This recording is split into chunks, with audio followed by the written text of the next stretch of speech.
Assalamualaikum warahmatullahi wabarakatuh. Selamat siang anak-anakku. Ketemu lagi dengan Ibu di pelajaran IPA. Pada kesempatan kali ini kita masih belajar di sistem gerak tubuh manusia. Baik, selanjutnya kita akan belajar tentang susunan rangka tubuh manusia. Fungsi rangka itu ada beberapa. Yang pertama sebagai penyangga dan penunjang tubuh, yang kedua sebagai pelindung organ dalam dan memberi bentuk tubuh. Contohnya seperti pada tulang rusuk melindungi organ jantung dan juga paru-paru. Yang ketiga sebagai alat pergerakan pasif dan tempat melekatnya otot. Yang keempat, tempat pembentukan sel darah seperti pada tulang belakang. Yang kelima, tempat penyerapan dan pelepasan kalsium. Berikutnya, rangka aksial itu sebagai pelindung tubuh. Tugasnya menjaga postur tubuh agar tetap tegak dengan cara mentransmisikan berat dari kepala, leher, dan badan bagian atas serta bawah pada sendi panggul.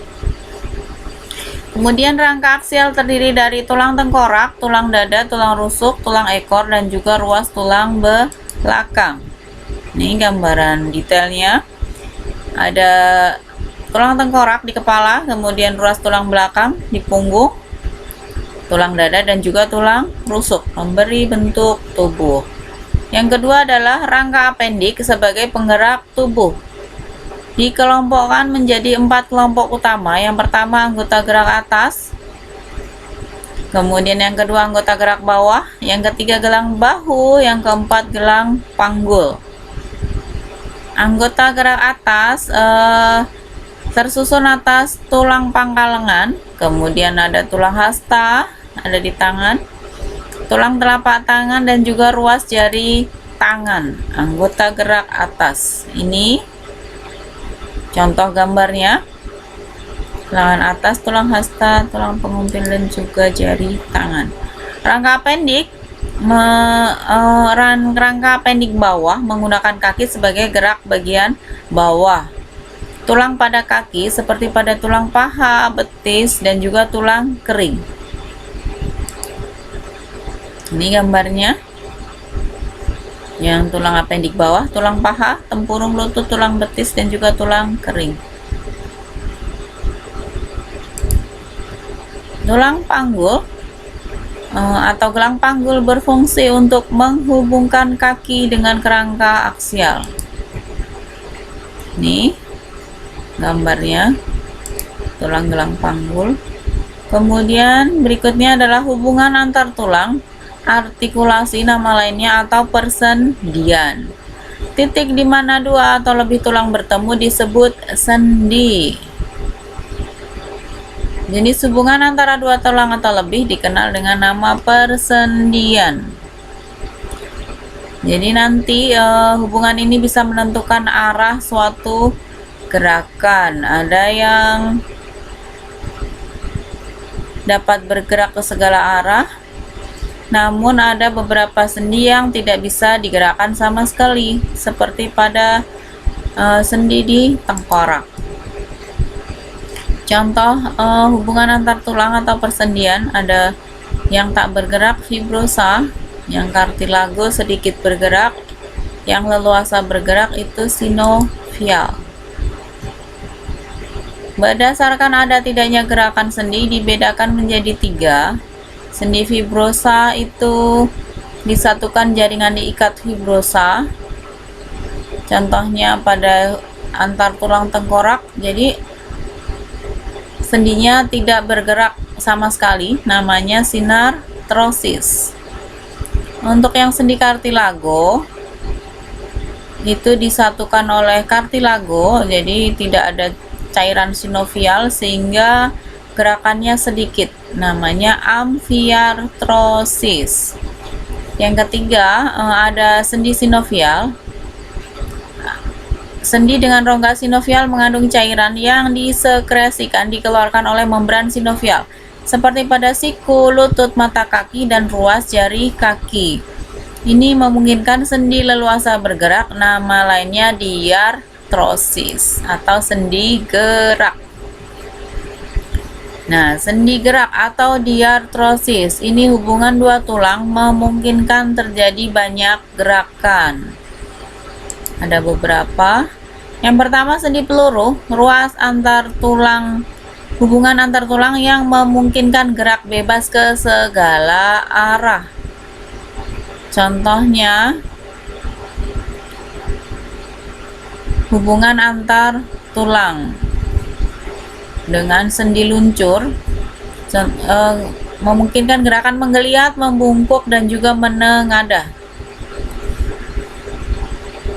Sendi peluru. Yang kedua, sendi pelana. Itu gerakan dua arah seperti orang naik kuda di atas pelana. Contohnya gerak ibu jari antara metakarpal dan juga karpal. Berikutnya, sendi engsel memungkinkan gerakan satu arah seperti engsel pintu. Contohnya sendi kaki pada siku, lutut, mata kaki, dan juga ruas-ruas jari. Berikutnya, sendi putar, hubungan antar tulang menimbulkan gerakan memutar atau rotasi tulang yang satu mengitari tulang yang lain. Contohnya antara tulang hasta dan pengumpil, antara tulang pergelangan tangan dan juga pergelangan kaki. Berikutnya, sendi geser. Ini hubungan yang gerakannya menggeser seperti sambungan antar tulang di pergelangan tangan. Ini contoh sendi gerak, ada sendi peluru, kemudian sendi putar yang gerakannya memutar atau rotasi, ada sendi engsel seperti engsel pintu, kemudian ada sendi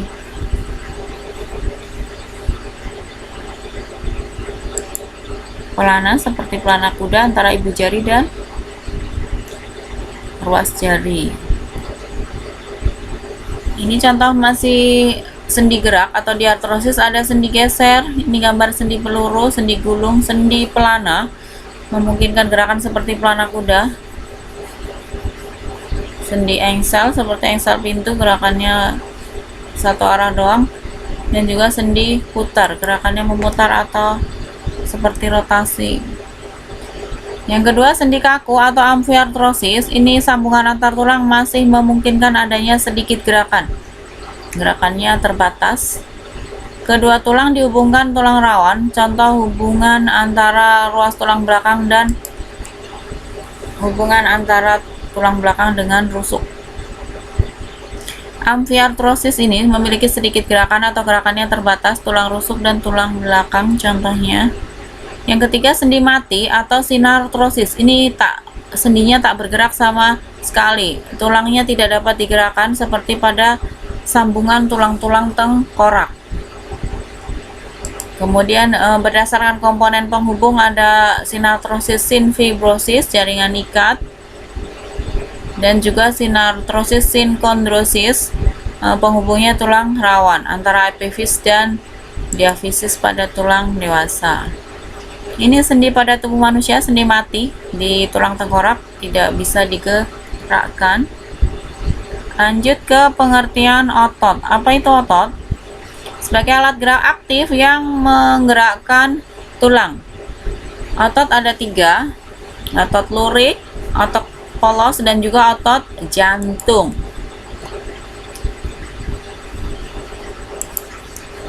Contohnya otot bisep dan juga otot tricep.